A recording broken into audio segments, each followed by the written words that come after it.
ने पहले सुन लो क्या कहना चाहते हैं। At national level, athlete 1600 meter all over India rank 4.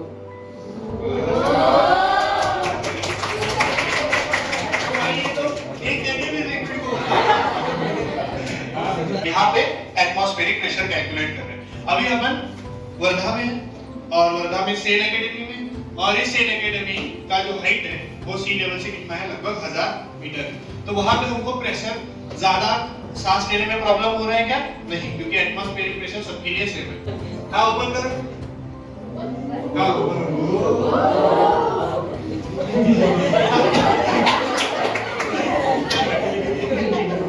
तो सभी मॉलिक्यूल से इधर उधर से फोर्सेस आएंगे, जस्ट लाइक मैं महाभारत में बांध के, है ना? इसका मतलब थोड़े से फोर्स अप्लाई करने की वजह से इधर बहुत ज्यादा फोर्स क्या हो रहा है, क्रिएट हो रहा है। But it is against.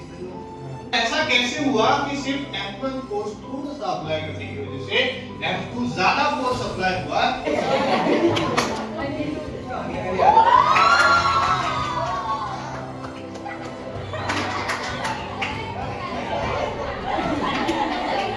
अगर मैं पानी में चला गया, प्रतीक सर पानी में है तो जैसे ही अगर मैंने इनसे काट दिया है तो वो लिक्विड मेरे को पूछता है कि मुझे बाहर आओ। समझ रहे हो एनर्जी कहाँ वेस्ट हो रही है, एनर्जी कहाँ यूज हो रही है?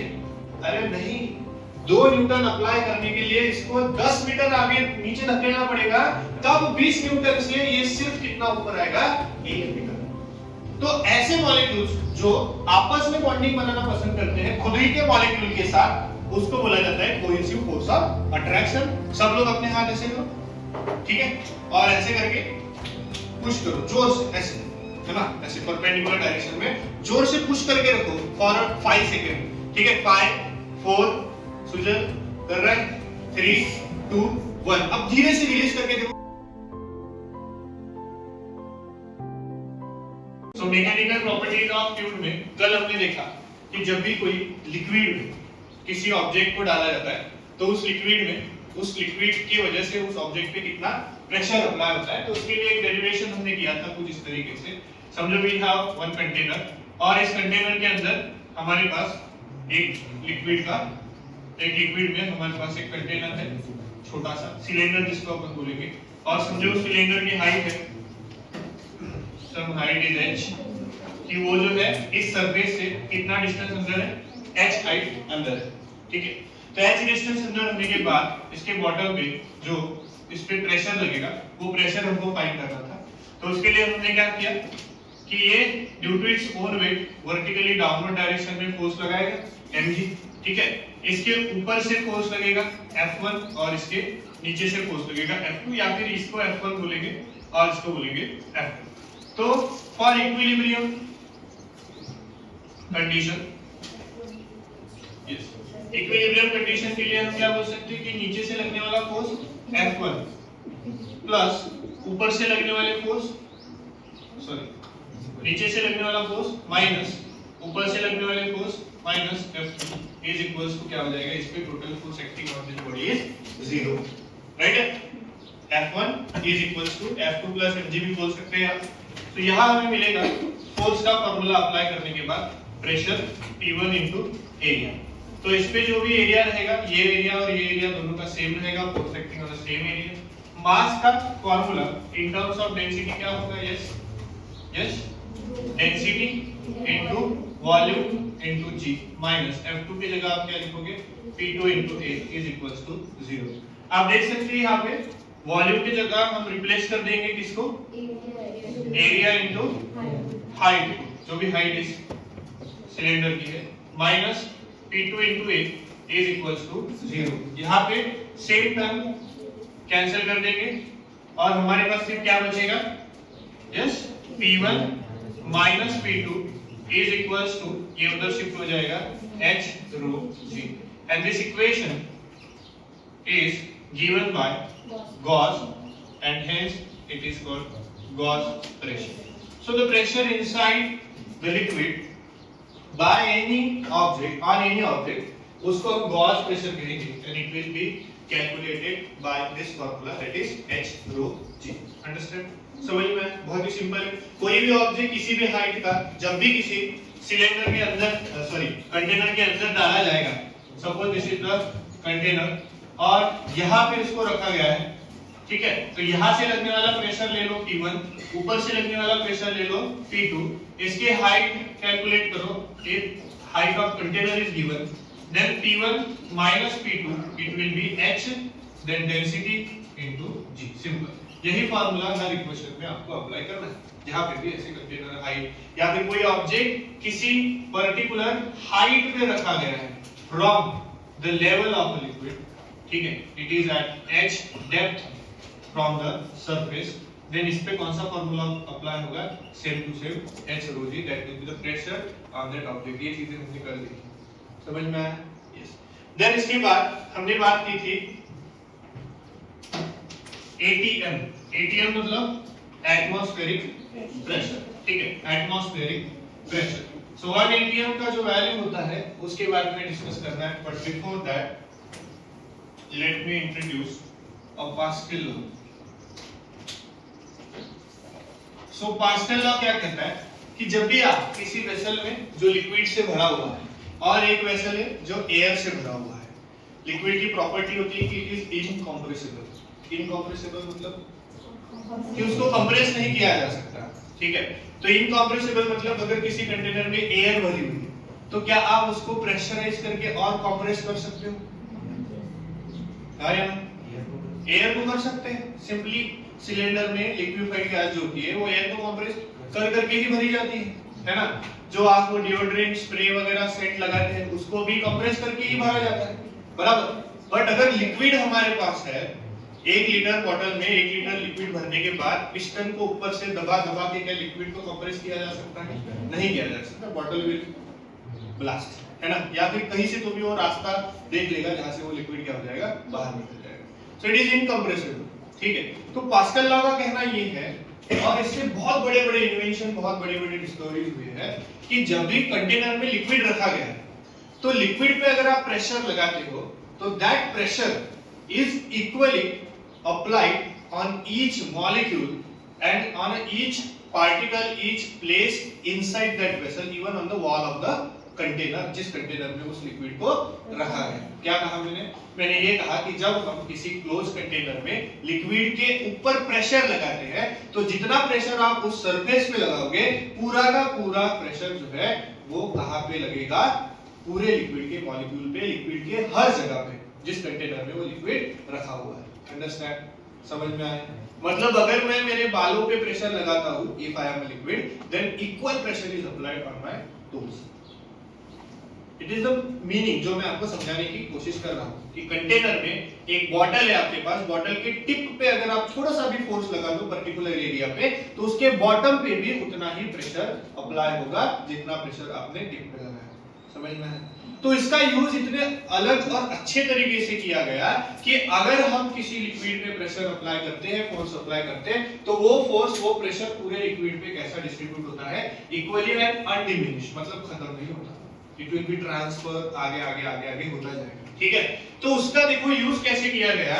पास्कल लॉ का स्टेटमेंट हम लिख लेंगे, कोई उसमें प्रॉब्लम नहीं आएगा, बट यूज देखो कैसे किया गया।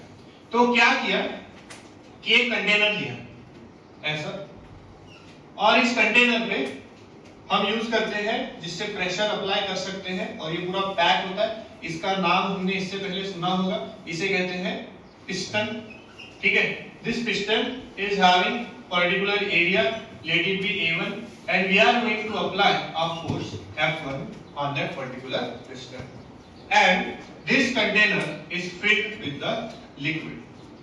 नाउ अगर आप पिस्टन को, ये पिस्टन के बारे में इंफॉर्मेशन है, it is weight massless, it is frictionless, ठीक है? इजीली मूव ऊपर नीचे हो सकता है। इफ मैं चाहूं कि इस कंटेनर का वॉल्यूम जो है कम करना चाहता हूं तो मुझे पिस्टन को क्या करना पड़ेगा? प्रेस करना पड़ेगा, बट इट इज इम्पॉसिबल।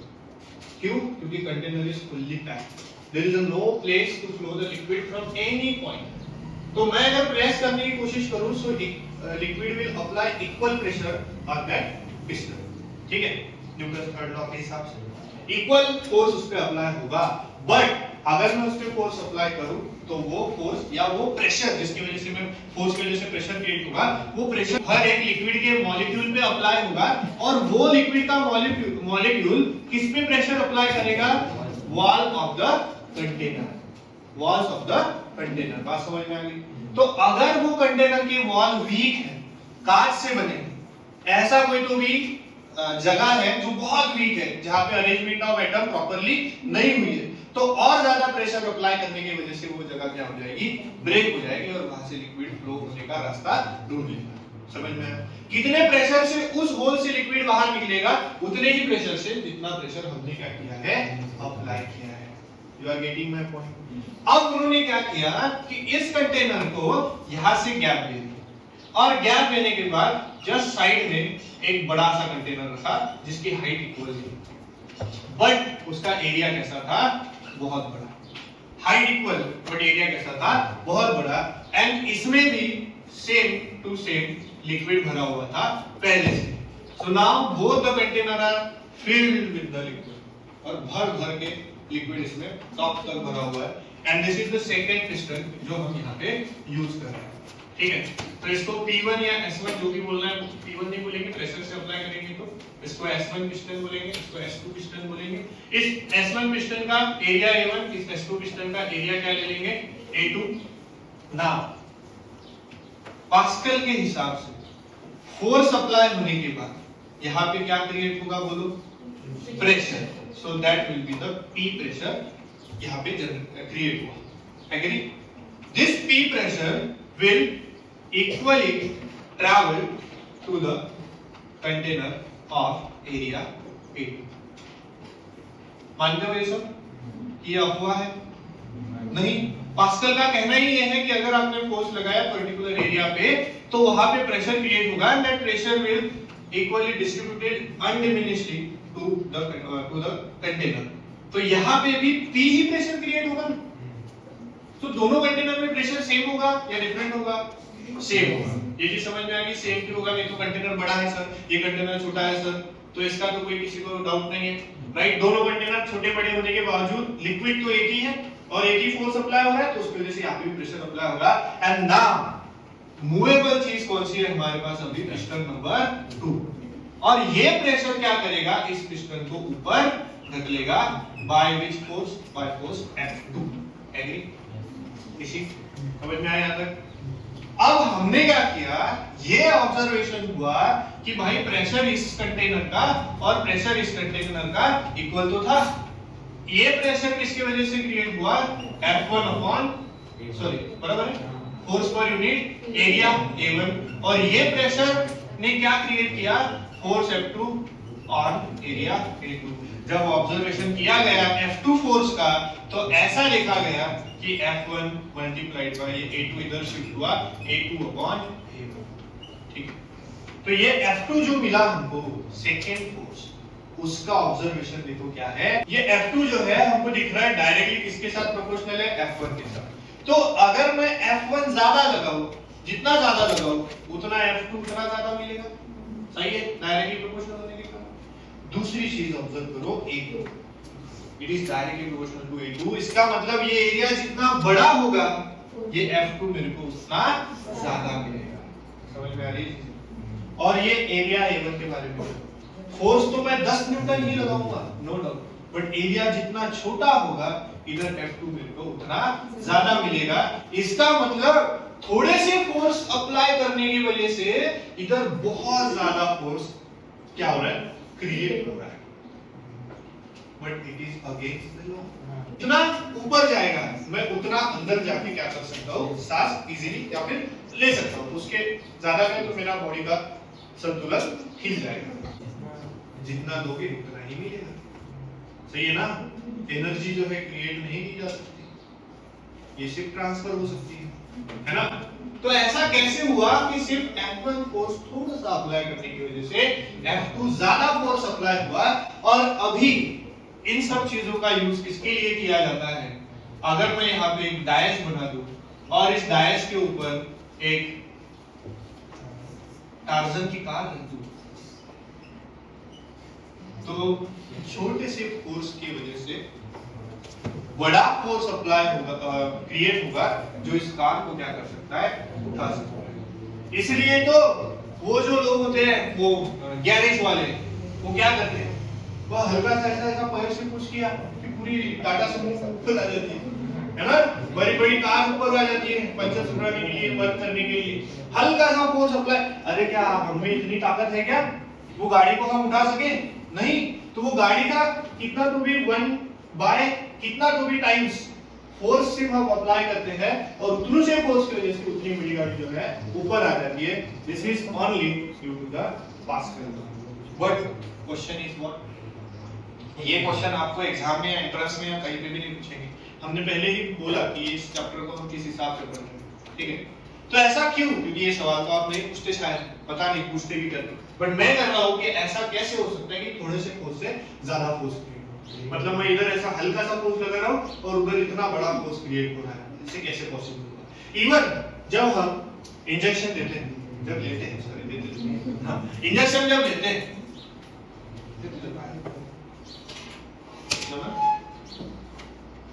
तो जब हम इंजेक्शन लेते हैं तो डॉक्टर को इतने फोर्स से या फिर इतना प्रेशर अप्लाई करना पड़ता है कि उस सिरिंज के अंदर सिरिंज से जो लिक्विड निकलता है वो हमारे पूरे बॉडी में क्या हो, फ्लो हो। तो क्या वो सच में इतना फोर्स अप्लाई करता होगा या शायद करता होगा, हाँ है ना? तो उसको जितना फोर्स या जितना प्रेशर अप्लाई करना पड़ता होगा, क्या वो प्रेशर हमारे बॉडी के अंदर के प्रेशर से ज्यादा होगा या कम होगा? फर्स्ट क्वेश्चन, जितना प्रेशर वो अप्लाई करता होगा अंदर लिक्विड को धकेलने के लिए, वो प्रेशर हमारे बॉडी के अंदर के प्रेशर से ज्यादा होता होगा या कम होता होगा? कम होता होगा तो बेसिक तो अंदर का लिक्विड बाहर आ जाता है। अरे कार को चलते हुए आप रोक सकते हो क्या अपने हाथों से? नहीं। तो ये तो ऐसे ही हुआ ना, फिर कार के आने वाले वर्क से ज्यादा आपको वर्क लगाना पड़ेगा कार को रोकने के लिए। तो जैसे ही अगर मैंने इसे काट दिया है तो वो लिक्विड मेरे को पूछता है क्या मुझे बाहर आओ, पूछता है क्या? नहीं, आ जाता है बाहर। क्यों?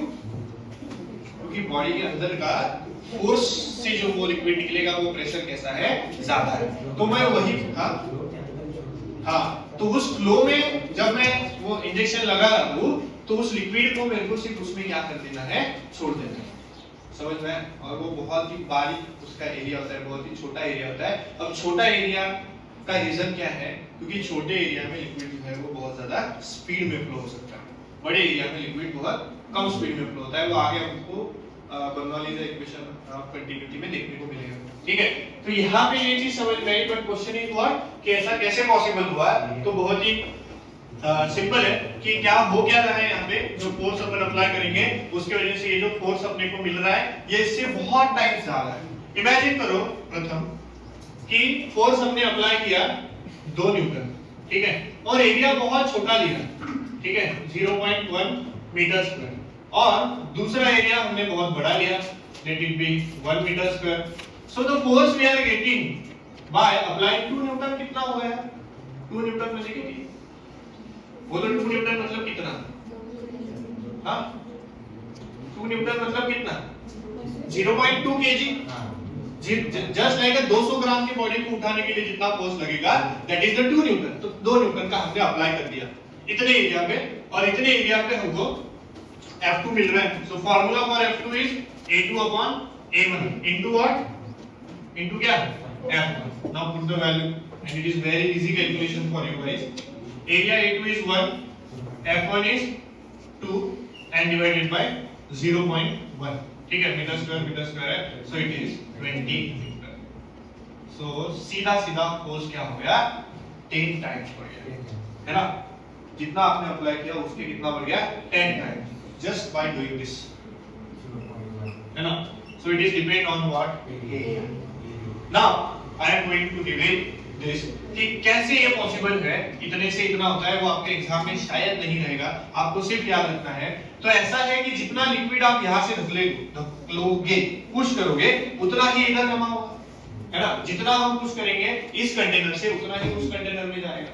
That means the volume for both the transfer of liquid is equal दोनों के लिए ट्रांसफर ऑफ लिक्विड का वॉल्यूम कितना है, इक्वल है, सेम है। सो अगर वॉल्यूम सेम है so it will be A1 D1 and it is A2 D2। That means देखो मेहनत कहां लगेगी, मेहनत यहां लगेगी सर कि मैंने एरिया A1 को पुश तो किया, कितना पुश किया, D1 पुश किया, तो ये कितना ऊपर जाएगा, D2 ऊपर जाएगा। इसके ऊपर ध्यान ही नहीं दिया कि इसको इतना ज्यादा पुश करना पड़ेगा सिर्फ इसको छोटा सा D2 ऊपर लेने के लिए। अब देखो ऑब्जर्व करो, D2 is equals to what, A1 upon A2 into what, D1।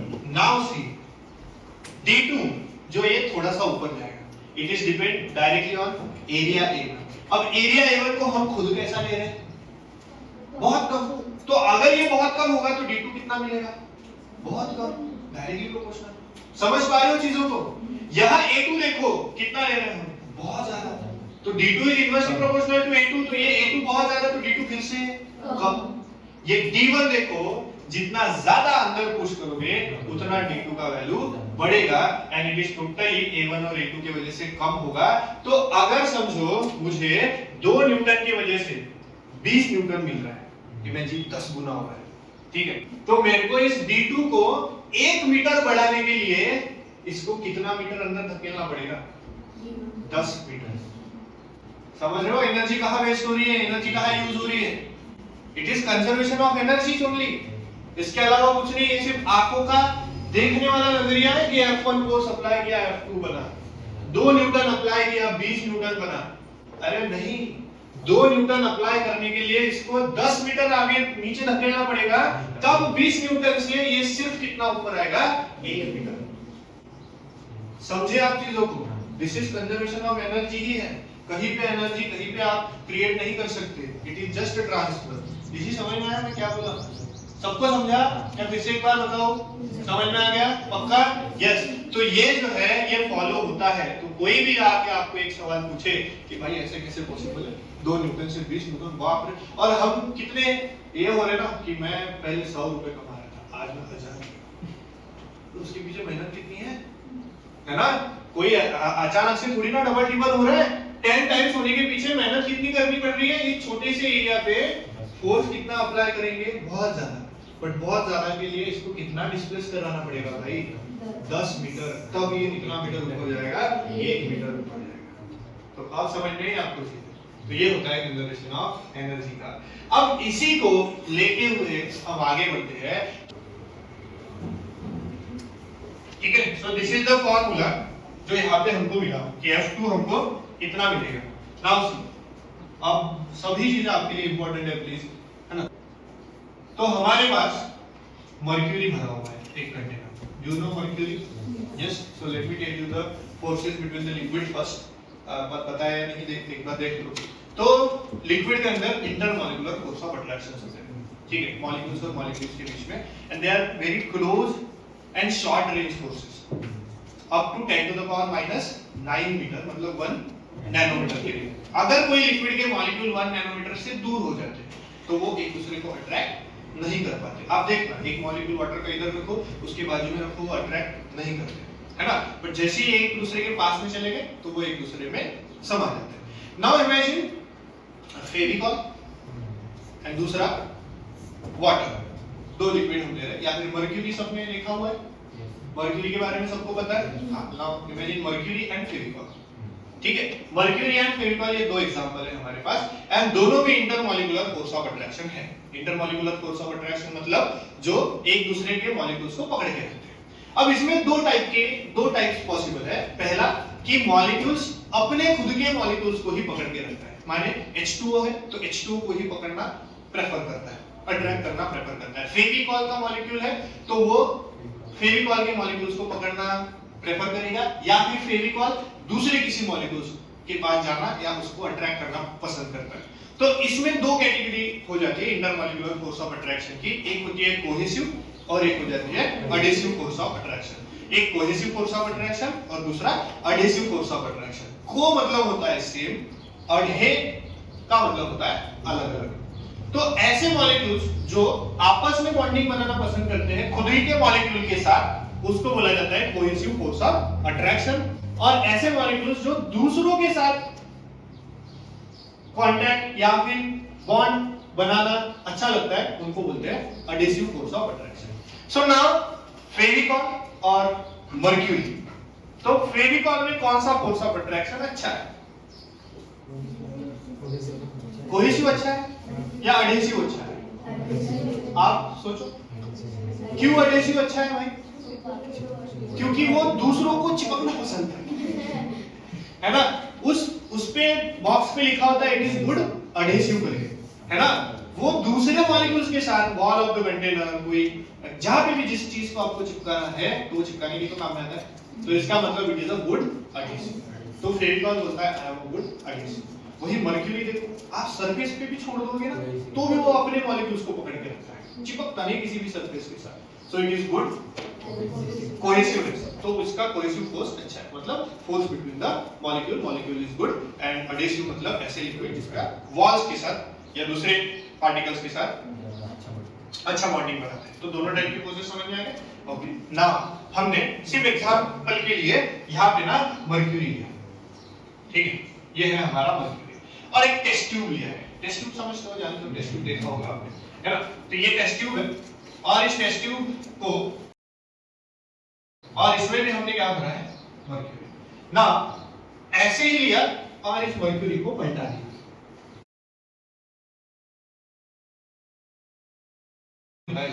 तो ऐसा लिखा गया कि इस लेवल से कुछ अमाउंट में लिक्विड जो है वो क्या हुआ है? राइज हुआ है। एच हाइट जो है वो लिक्विड जो है कैपिलरी ट्यूब में क्या हुआ है? राइज हुआ है। ठीक है, यहाँ तक समझ में आया? यस। तो अब हमको फाइंड करना है कि ये राइज पहले तो वाई क्यों हुआ है, और क्या पूछ सकते हैं? हाउ म्हणजे कसं हुआ है ना? कितना राइज? तो ये तो एच राइज हुआ, ठीक है। तो जब भी हम किसी कंटेनर को लिक्विड में डालते हैं तो यहाँ का प्रेशर पहले मेजर करेंगे, इसको बोलेंगे प्रेशर एट पॉइंट ए, फिर यहाँ का प्रेशर मेजर करेंगे, इसको बोलेंगे pressure at point B. Now apply the formula, apply the technique. तो इससे पहले हम अप्लाई करते हैं कि इतने सिचुएशन में कैसे अप्लाई करेंगे बताओ? नीचे का प्रेशर Pa माइनस ऊपर का pressure Pb, and it is nothing but equals to Hg। मैं किसको अप्लाई करके नहीं आया बताओ? क्या आया आपको सबको अप्लाई करते हुए? कि ये जो राइज इन प्रेशर है, राइज इन लिक्विड है, it is due to this pressure that is H rho g, and you can calculate the H। है ना? आगे इसमें फार्मूले में अपडेट होंगे। This is the basic formula जो सब पे आपको अप्लाई करके आना चाहिए। समझ गए यहाँ तक? तो यहाँ हमने क्या देखा कि it is H rho g। H मतलब हाइट, रो मतलब डेंसिटी इसका मर्क्यूरी का, एंड g मतलब acceleration due to gravity. And it is observe that कि gravity is 9.8, let it is 10 metre per second for a time. Density of mercury is 13.6 into 10 to the power 3 kg per meter cube, and for mercury by experiment it is observed that this height is rise by 760 mm। कुछ समझ में आ रहा है? कुछ link लग रहा है? जो कल चीजें बताई थी उसके बारे में समझ में आ रहा है कि 760 mm कौन? मर्क्यूरी मतलब कौन? Hg। ये राइज होता है जब यहाँ पे रखा गया, पर इसको 1 एटमॉस्फेरिक प्रेशर क्यों बोला गया? तो इसके पीछे का रीजन देखो। जब आपने, अब ऑब्जर्व करो, पूरी चीजें आपके सामने, आंखों के सामने आनी चाहिए कि मैंने एक टेस्ट ट्यूब पकड़ा हुआ है, इमेजिन करो टेस्ट ट्यूब है अपने पास, और उस टेस्ट ट्यूब में मर्क्यूरी भरा हुआ है, और मर्क्यूरी का नेचर जानते हैं, कौन सा फोर्स ऑफ अट्रैक्शन होता है? कोहेसिव। उसी कारण ये शेप भी बनता है, इसके बारे में भी डिस्कस बाद में करेंगे। जैसे ही मैंने उसको पलटा के सीधा डाल दिया अंदर, ठीक है, इज देयर एनी चांस कि कोई भी एयर का मॉलिक्यूल मर्क्यूरी को काट कूट के उस टेस्ट ट्यूब में आए? क्या कोई चांस मिला उसको पलटाने के बाद? नहीं। So there will be vacuum here. क्या रहेगा यहाँ पे? वैक्यूम रहेगा। और इसको किसने डिस्कवर किया था? उनका साइंटिस्ट का नाम है टोरिसेली। एंड इस वैक्यूम को नाम दिया गया टोरिसेली वैक्यूम। अरे उनका नाम था सिंपल है टोरिसेली, वैक्यूम कहा गया। अब वैक्यूम का मीनिंग क्या भाई? कौन बताएगा? एक आधा कोई है अपने क्लास में बिना बताए कोई वैक्यूम को समझा सकता है? What is vacuum?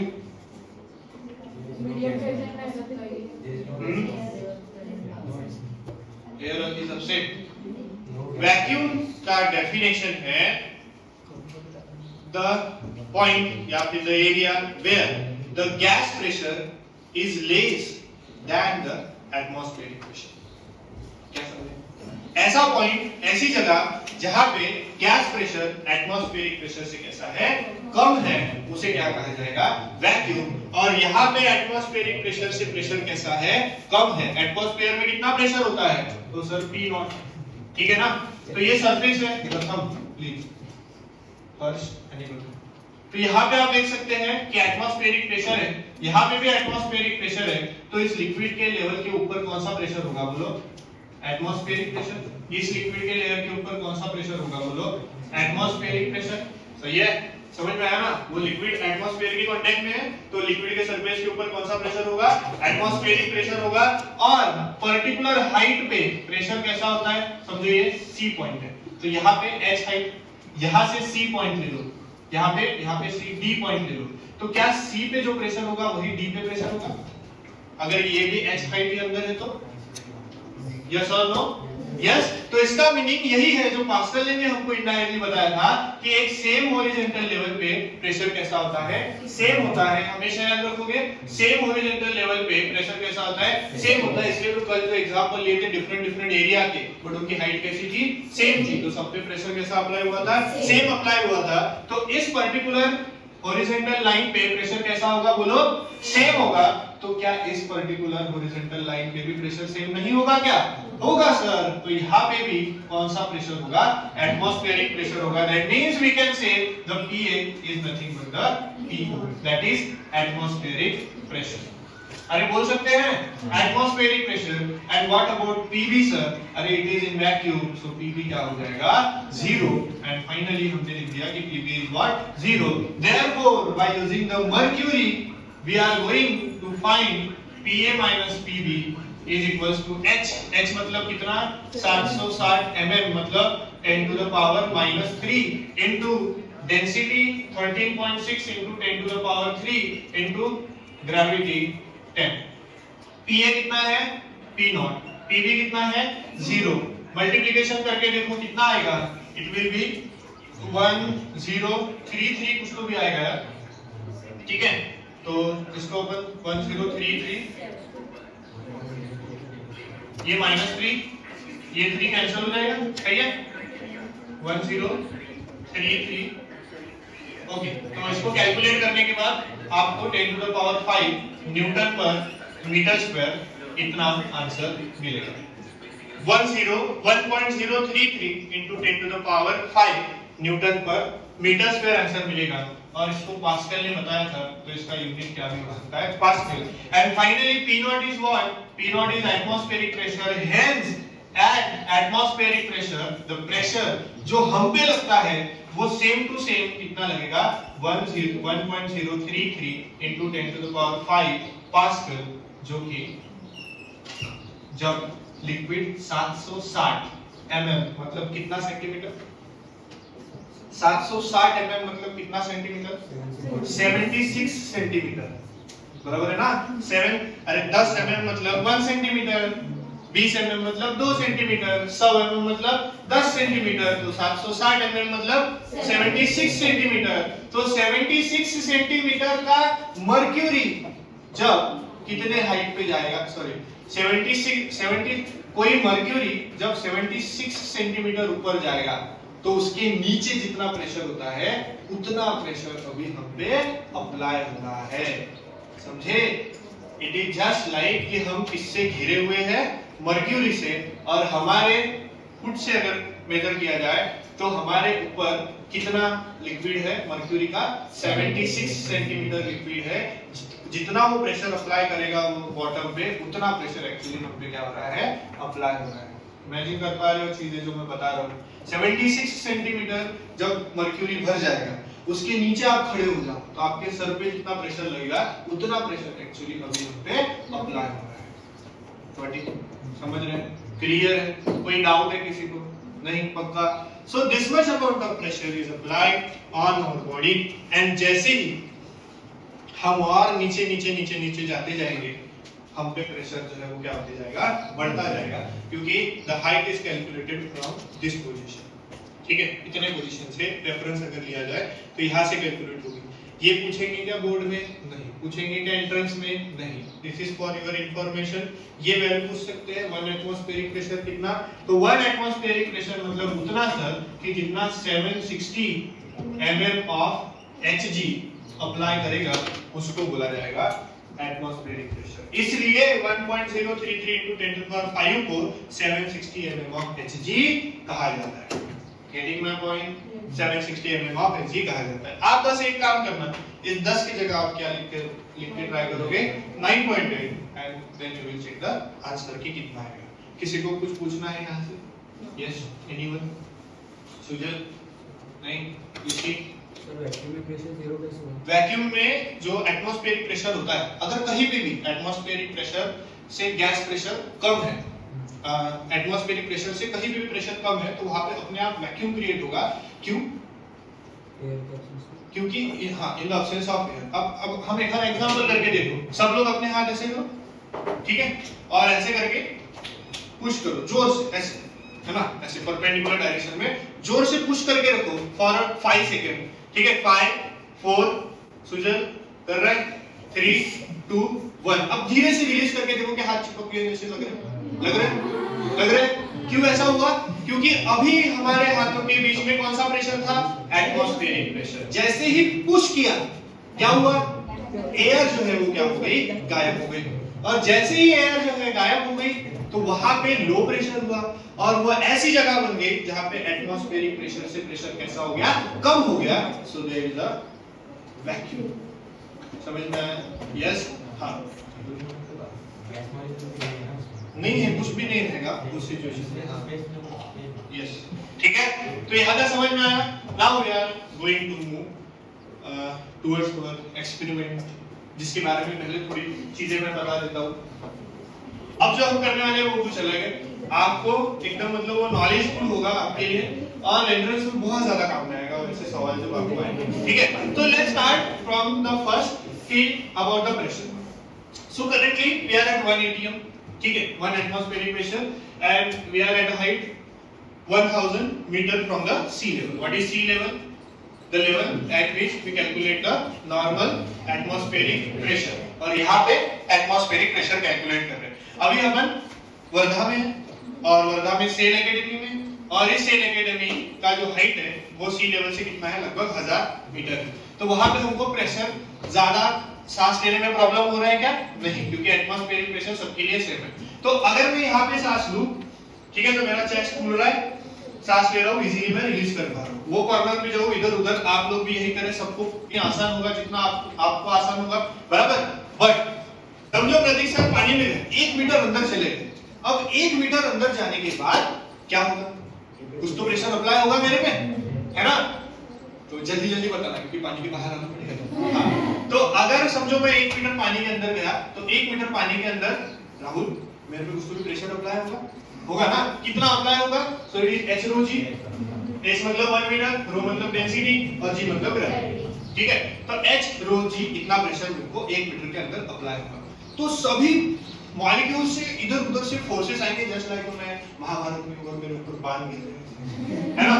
तो बहुत ज्यादा प्रेशर अप्लाई होगा, हर एक बॉडी पार्ट पे मेरे को प्रेशर अप्लाई होगा, बराबर। स्टिल मैं वहां पे जब सांस लेने की कोशिश करूंगा, ऑब्जर्व क्लियरली, जब मैं सांस लेने की कोशिश करूंगा, so I will inhale the air. नाक से ले सकते हो? नहीं, तो वो जो सांस लेने का रहेगा ऑक्सीजन सिलेंडर, वैसा मूवमेंट ऐसे पकड़ के रखना पड़ता है, ठीक है? तो वो है, तो चेस्ट खुलेगा ही, है ना? ना बाहर जब मैं था तो 1 atm था, और मेरे पे फोर्स अप्लाई हो रहा था, नॉर्मली ऐसा होता था। तो जो फोर्सेस मेरे बॉडी पे अप्लाई हो रहे हैं, मैं उसको अपोज करके क्या ले रहा हूँ? एयर इनहेल कर रहा हूँ। बट पानी में वो फोर्सेस और भी ज्यादा बढ़ गए। कितने हुए हमको नहीं पता, बट बढ़ गए।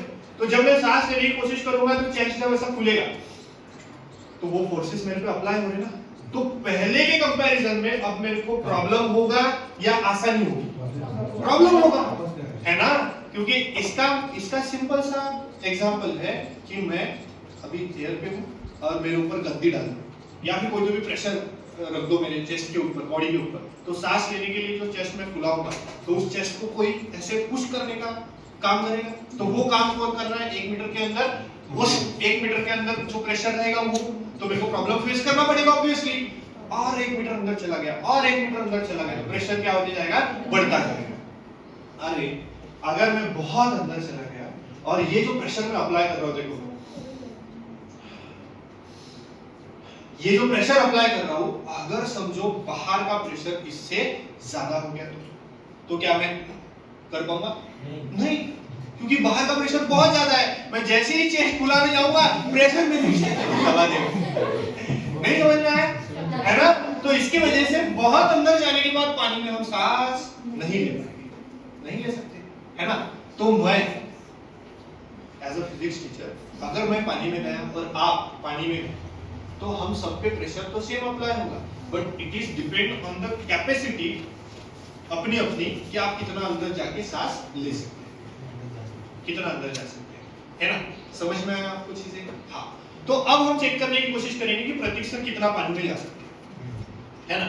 तो आप लोगों को भी चांस मिलेगा, if you want to try, आप करके देखना। तो इसके लिए सबसे पहले हम पास्कल लॉ को अप्लाई करेंगे। पास्कल लॉ क्या कहता है कि जितना प्रेशर अप्लाई करोगे उतना सब लिक्विड पे इक्वली अप्लाई होता है, एंटीमिनिक्स अप्लाई होता है, पहला। दूसरा, सेम लेवल पे प्रेशर कैसा रहता है, सेम रहता है। अगर आप वैक्यूम क्रिएट करो या प्रेशर चेंज करो तो प्रेशर में क्या क्या प्रॉब्लम्स आते हैं वो, और चौथा कि हम कितना अंदर जा सकते हैं उस हिसाब से, ठीक है? तो वी हैव ट्रांसपेरेंट ट्यूब, ठीक है? So this is the transparent tube.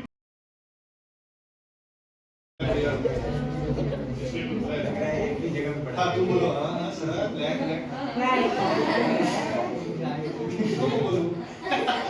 तो पहले तो ट्यूब जो है इधर लटकाने का कोशिश करेंगे यहाँ पे, ठीक है? तो हमारे पास ये रबर है, ये छोटी सी अरेंजमेंट हमने की है, प्यारी सी अरेंजमेंट, आप देख सकते हो, ज्यादा दिमाग लगाने का नहीं है आपने, ठीक है? तो ये ट्यूब हो गई यहाँ पे सीधी।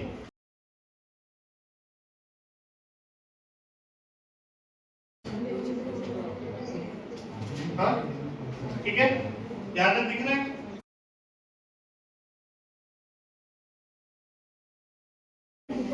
हाँ ओके ना? हाँ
में ऐसा होता है, देखो ऐसे ठीक करने का, ठीक है ना? ठीक है ना? Okay done. और बात हो क्या?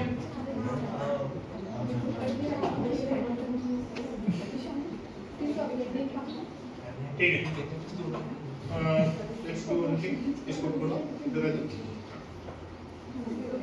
इसको थोड़ा ऊपर ले लेते हैं। सो फर्स्ट ऑफ ऑल सी कि हमने क्या किया ना, ऐसा किया तो ये लेवल देखो पहले तो बिल्कुल एग्जैक्टली मैच हो, ठीक है? हाइट के हिसाब से देखो, ठीक है? दिखा सबको? यस। तो ये जो मैच अप है ये किसकी वजह से? क्योंकि दोनों सरफेस के ऊपर अगर आप देखोगे तो प्रेशर कैसा है, सेम है, और दोनों एंड ओपन होने के कारण दोनों में कौन सा प्रेशर होगा, एटमॉस्फेरिक प्रेशर जो एनवायरनमेंट में है, ठीक है? अभी अगर समझो इसको मैंने ऊपर किया, ठीक, इसको अगर ऊपर किया तो फिर भी स्टिल लेवल आर सेम दिख रहा है। तो ये भी उसी का एग्जांपल है पास्कल लॉ का कि सेम लेवल पे ही रहेगा। एक हॉरिजॉन्टल लाइन पे प्रेशर कैसा रहेगा, सेम रहेगा। बट अगर नहीं वैसा खोलो उस तरीके से अब उसको दबा के एंड को दबा दिया, ऐसा देखो ना कैमरे के एंड को दबा दिया। अब देखो मैं ऊपर कर रहा हूं, अब नहीं होगा, गया ऊपर बट आगे नहीं होगा। क्यों? क्योंकि इस साइड का प्रेशर अभी अलग है, क्योंकि इसने इसको दबा के रखा और इस साइड का एटमॉस्फेरिक प्रेशर है। ठीक है, समझ में आ रही है? जैसे ही ये छोड़ देगा लेवल देखो कैसे मैच हो जाती है, दिखा? तो वो आपस से तो प्रेशर का बहुत बड़ा यहाँ पे जो है इंपॉर्टेंस हमको देखने को मिलता है। ठीक है, thank you so much. Give सम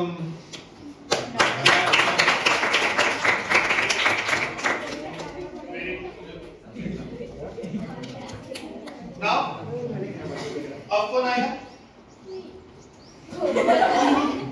कौन इधर? इधर मुलगी कृतिका, ये नहीं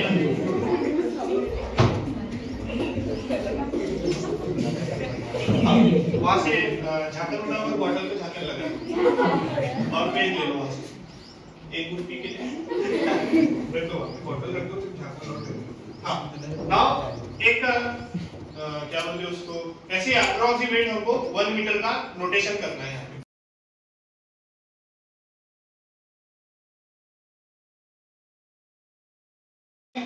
चैलेंज छोड़ टू सबको कि ये जब पहले तो 60 सेंटीमीटर जाएगा तो ये भी इधर 60 सेंटीमीटर आएगा, सही है? तो इसका मतलब 60 + 60 कितना हो जाएगा? 120 सेंटीमीटर फ्लूइड क्या हुआ है, डिस्प्लेस हुआ है। तो इसका मतलब प्रतीक सर कितना अंदर चले गए? 120 सेंटीमीटर अंदर चले गए और वहां पे अभी सांस लेने वाले। समझ में आया? एक्सपेरिमेंट आप लिंक कर पा रहे हो कि 1 मीटर अंदर जाने के बाद अब प्रतीक सर क्या करने वाले हैं? सांस लेने वाले। तो मैं सांस लेने के बाद जितना ये सांस लेने के बाद या छोड़ने के बाद, एक्चुअली एक्सपेरिमेंट सांस लेने वाला है तो हम रिलीज करने वाला पहला देखने वाला है। तो इसको रिलीज करने के बाद ये तो आपको मार्क करना है जहां तक हो जाएगा। तो मैं जब इसमें हवा भरूंगा तो बोल नहीं सकता, तो जितना मैक्सिमम दिसला तिथे नोट करून देना। अभी मेरी कैपेसिटी मेरे को पता है तो मैंने इतना करके रखा है, आप भी देखना। हाँ चलेगा, मैं सब कर देगा। ठीक है, रेडी है? यस, अरे बोलो यार।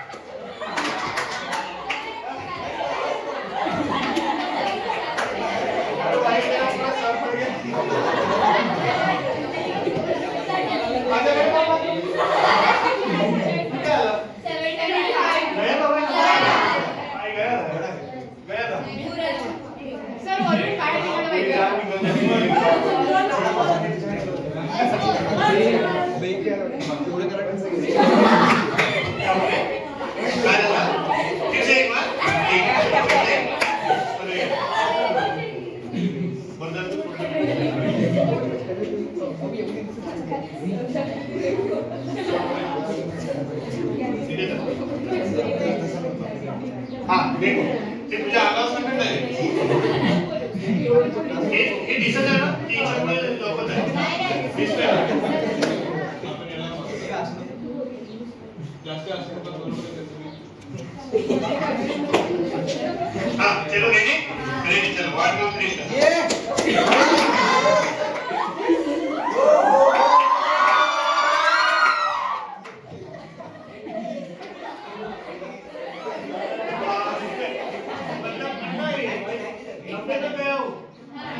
मतलब 2 मीटर तक मैं अंदर जा सकता हूँ, है ना?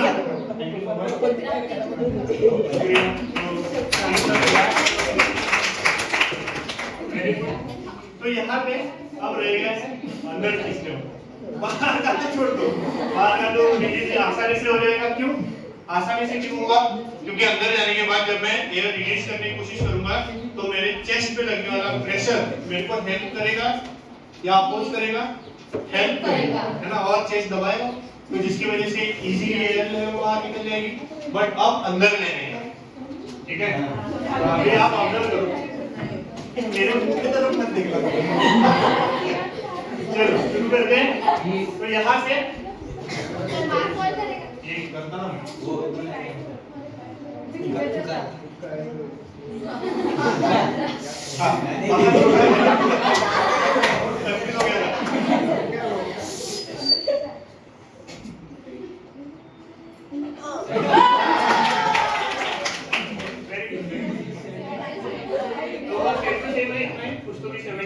सेंटीमीटर जितना मर्क्यूरी कर सकता है yes. तो इतना एटमॉस्फेरिक प्रेशर मैं सह सकता हूँ, ठीक है। तो किसी को अगर ट्राई करना है तो पहले कैंची लेके आओ, इधर से काटेंगे, इट इज वेरी अनहाइजीनिक, है ना। तो कोई चैलेंज अगर करना चाहता है तो प्लीज यू कैन ट्राई। आपको लग रहा होगा कि ये बहुत आसान है, but it is very difficult. तो एक काम करो सुजन, नीचे से कैंची लेके आओ।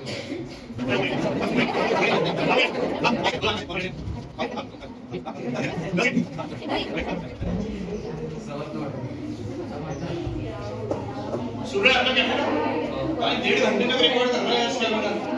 हाँ कैमरे के लिए कैमरे के लिए तो इनको देख के क्या लगता है कहाँ तक जाएंगे पता है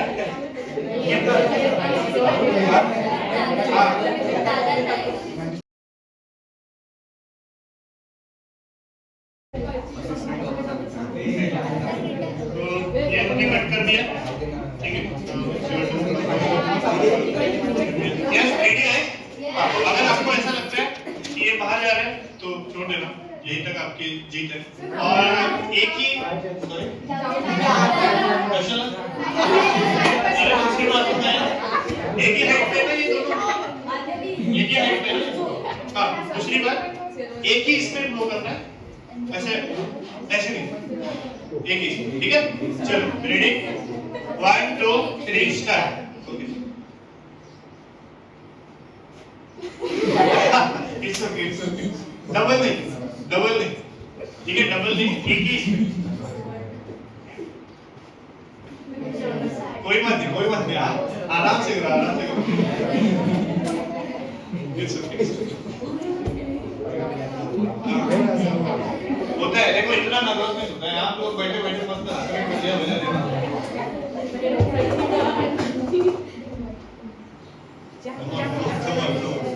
60 या वेरी गुड। हाँ बिल्कुल चला जाएगा, 75 जा सकता है। चलो वेरी गुड इसके नीचे। हाँ सही है नाइस नाइस। खींच के भी देखो यार, ये तो नहीं जाएगा ज्यादा, नहीं जाएगा ज्यादा, नहीं जाएगा बस इतने ना।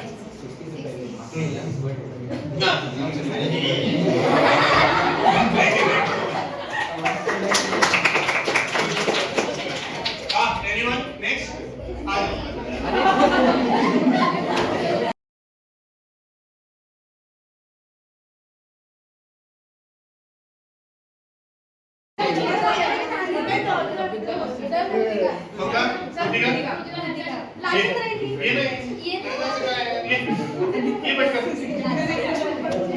हाँ इधर बातें चालू हो गई, 60 भी नहीं जाएगा।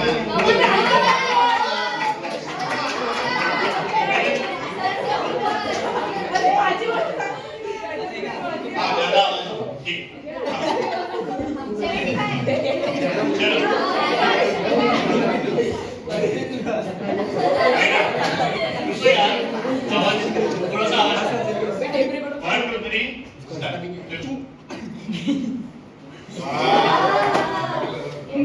एकदा दोनदा तीनदा कितीदा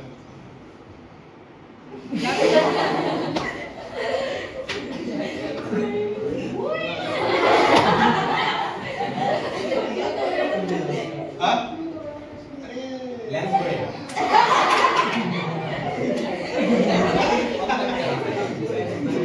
मैं एथलीट है भाई। हाँ मैंने यांना मजा वाटत आहे, वाटतं ना शी इज इंटरेस्टिंग मागो दिसून कॅमेरा। हाँ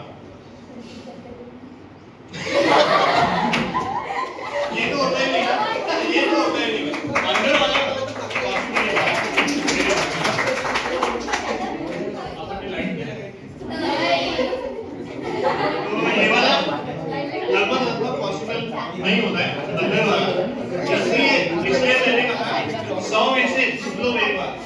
है 6 से 7 लोग ऐसे होते हैं जो अंडर वाटर स्विमिंग कर सकते हैं।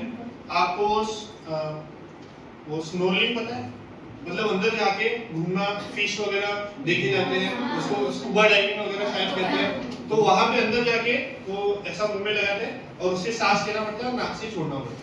बहुत ही कामली, बहुत ही आराम से ये चीजें करनी पड़ती हैं और वो सांस लेना ही डिफिकल्ट है, जो अभी यहाँ पे हम बता रहे हैं। जैसे अभी वापस से देखो, जैसे हमने पुश किया बाहर,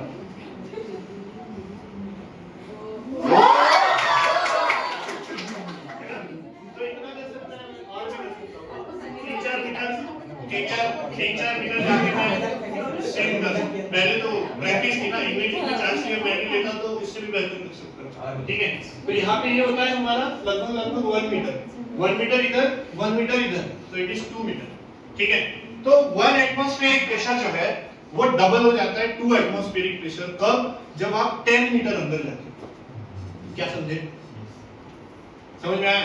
जब आप 10 मीटर अंदर जाते हो तो 1 एटमॉस्फेरिक प्रेशर का डबल हो जाता है 2 एटमॉस्फेरिक प्रेशर। जब आप 5 मीटर अंदर जाते हो तो आधा बढ़ता है, 1 एटमॉस्फेयर का 1.5 हो जाता है।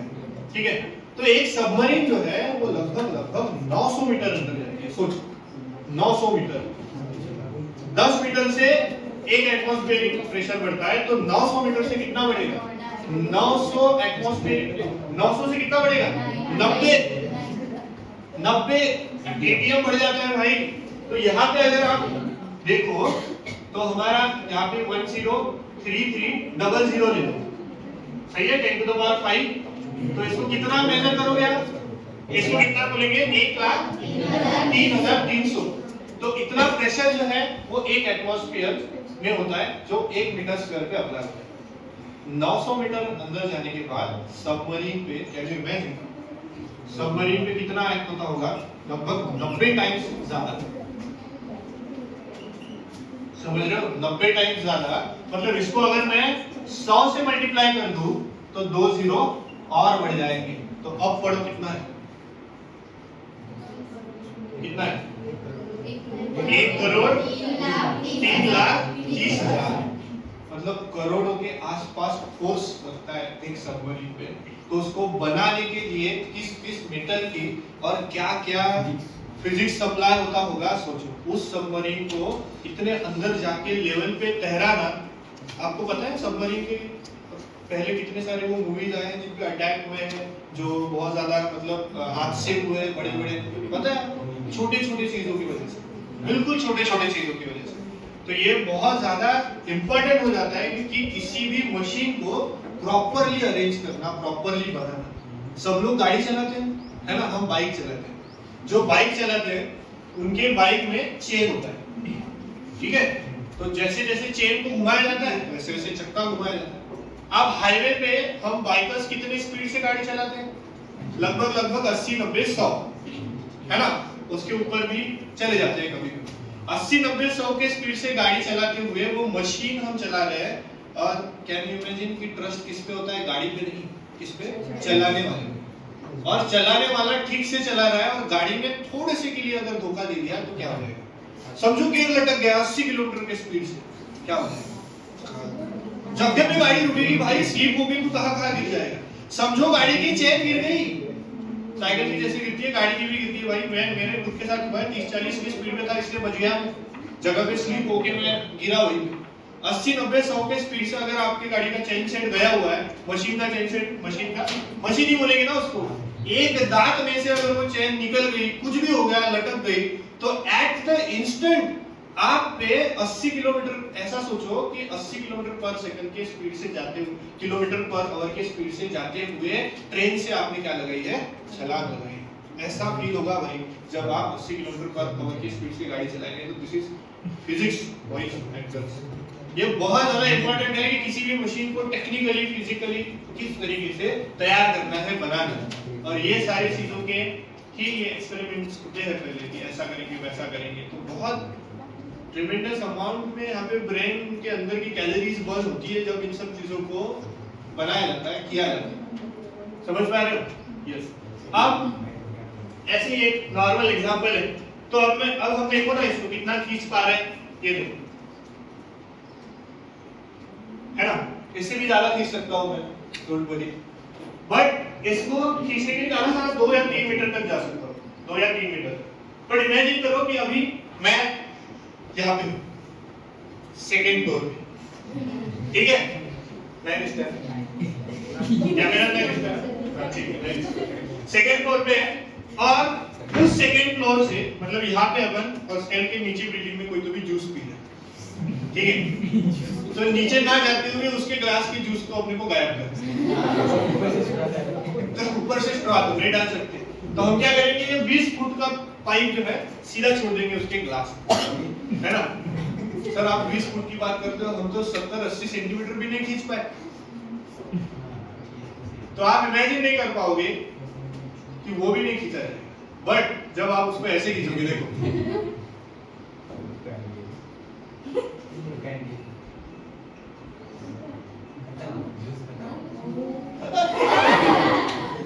जब आप इसको ऐसे खींचोगे तब वो जो है पूरा पूरा पाइप में आ जाएगा। बट हम बात करेंगे वन स्ट्रोक। क्या करूं?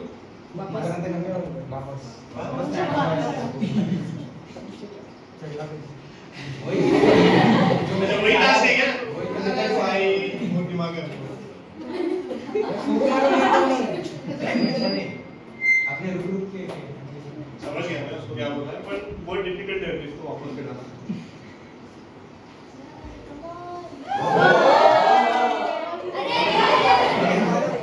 अभी तो 15-20 मीटर तो नहीं था भाई मैंने, ठीक है। सी यू तुम्हारा, सी यू बिल्कुल चलो ठीक है, आप जा सकते हैं उसको बताइए। तो ऐसे ही अच्छे अच्छे वीडियो देखने के लिए लाइक शेयर और सब्सक्राइब करो हमारे अगेन